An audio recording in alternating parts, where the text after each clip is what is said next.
Oh, nakakita na ba kayo ng welding machine na ganito lang kalaki? Ayan oh, isang dangkal lang mga kaibigan yung haba, tapos wala pang isang dangkal yung taas. Ito po ay Fuji Marilon inverter welding machine mga kaibigan. Sobrang portable. Ito yung power switch. Tapos meron pa siyang blower dito, syempre oh, para hindi masyadong mag-init yung unit natin. From 30 up to 300 amperes yan mga kaibigan. Ang kagandahan yan, every click mo, mababawasan or madadagdagan ng 1 ampere. Sobrang stable niyan mga kaibigan. At ang maganda rito, yung kanyang connector, ayan o, Diroscas. Oh, gustong-gusto ng mga welder yan mga kaibigan. Testingin natin ito. Order po ito ni Sir Aris Ortega from Metro Manila.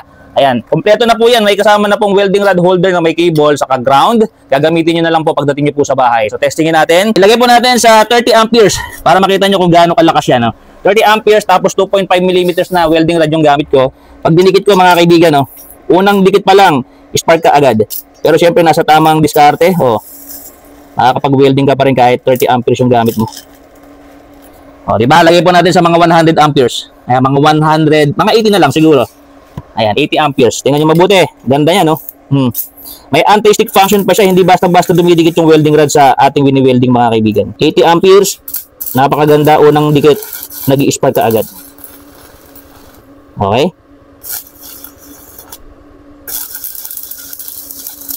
O, diba? Ganda yan mga kaibigan, no? Oh, 4,200 lang, free shipping na cash on delivery kahit saan dako ng Pilipinas. Padala nyo lang yung complete name, complete address ninyo and telephone number para magkaroon na kayo ng ganito kaliit na welding machine.